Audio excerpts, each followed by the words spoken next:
everybody, Jabman025 here. Today I'm taking a look at the 1144th high grade Gundam Exia Dark Matter. Now, most of you know I don't do a lot of high grades, very few 1144ths. I'm mainly a master grade 1100th guy. But quite frankly, when I saw this Gundam design, I said, I have to do a custom of this kit.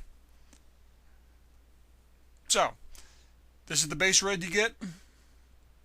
I changed it to a metallic red. Much more glossy, much more shiny, again, metallic red. Really didn't change the color that drastically, but it is a change.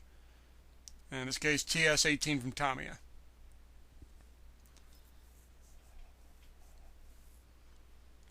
The black, fairly basic flat black, I changed into a metallic black, TS-40 in this case, again from Tamiya.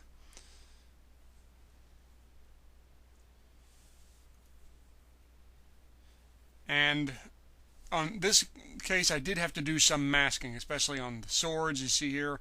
To cover it all up with masking or painter's tape, and then had to paint over it. And you can see I didn't do a perfect job. I had to go in and fix some detail work, but that always happens. But it's a high grade. You always got to do some painting on these. And for the purple pieces you see there on the right and left side of the waist, I did metallic purple from Boyd. Does this sound familiar? Metallic red, metallic black, metallic purple. We're going for a full metallic kit here. Now, those glowing red pieces, or those clear red pieces rather, on the arms, there is a silver sticker underneath. I did use the sticker. Quite frankly, it just would look better that way than with paint. There's a sticker on the chest, stickers on the head. They do give you some stickers for the front and back facing camera. That I did paint because the stickers didn't look quite as good. Base coat silver, top coat clear red. And so far so good. I did use stickers for the eyes, kind of give you a glowing orange eye, which kind of fits with this kit. The legs, really spiky. The knees in particular, just kind of vicious looking. And it goes to pointed toes. Ankles are surprisingly good on this kit. You get some decent poses out of. And again, on the side of the legs you have that clear red. There is a silver sticker underneath. Looks real good. They do have some purple on the front. That is a separate piece, so that's easy to repaint. However, on the back, that is all one piece. So what I had to do was paint the whole thing purple, mask that section, then paint the whole thing black. What I used for the mask was actually the sticker that they gave you for that piece, which worked as a great mask. And you see them all together, standing up and right. I did do some painting on the vents there. They give you some stickers for that, and they are terrible. Black and some silver with some clear orange. I just don't think yellow really looked right on this kit, especially after all the metallic. Looks a little bit better now, in my opinion. And so far, this is basically a modified Exia, heavily modified.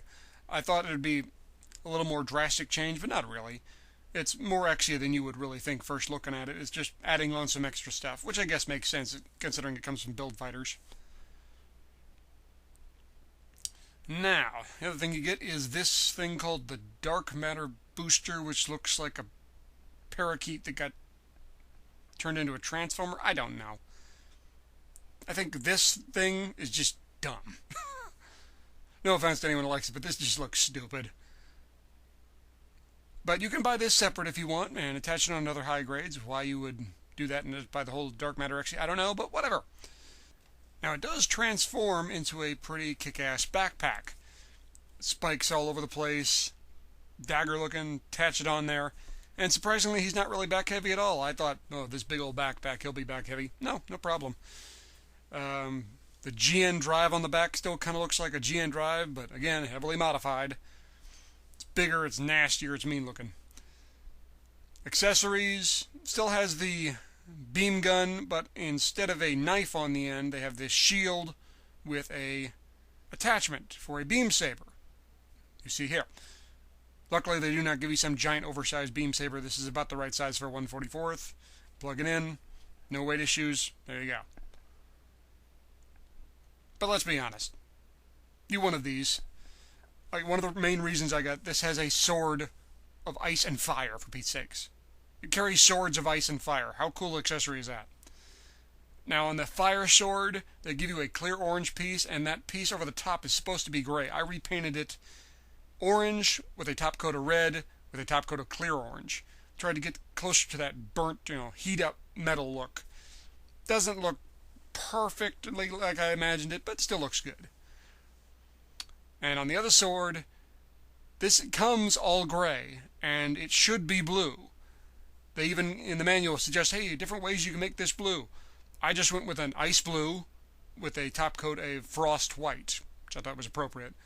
Kind of give it an icy, cool look to it. And looks really, really nice. You can see that orb near the top of the handle. They give you stickers for that, and they stink. Same old, silver, top coat, clear red, looks better.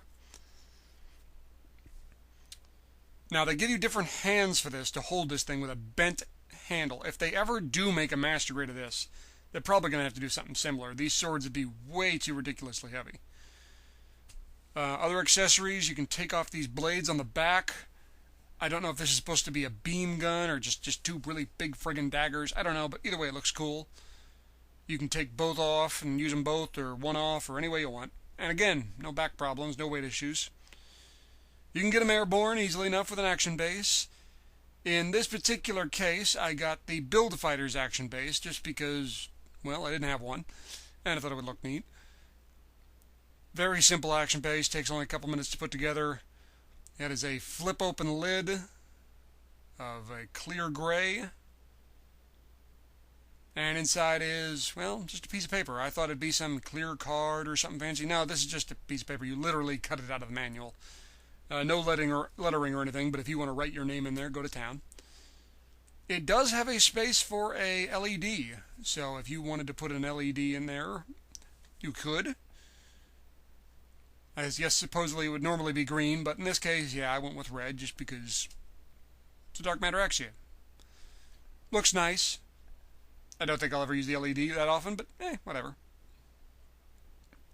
In the dark, it does kind of glow a little bit, but there's not much there.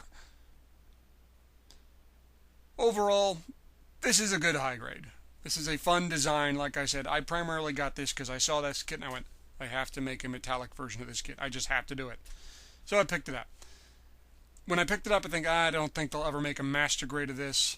But after building it, I'm like, there's enough here that I could see them taking the Exia and modifying it extensively. We're getting a Season 2. Maybe we'll see a master grade Dark Matter Exia in December. Just a wild guess. We'll see. But for this high grade, thumbs up, good kit.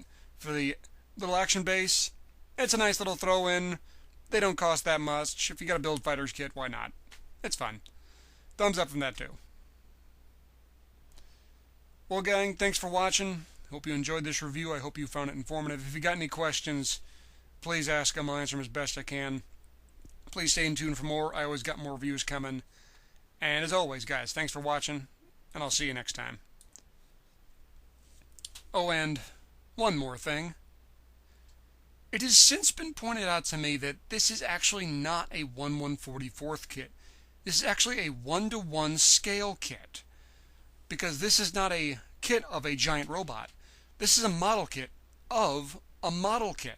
In fact, I've taken it one step beyond. I have done a customized model kit of a customized model kit of a standard model kit of a giant robot. It's like Inception, just with more paint fumes. Though not as much as you would expect.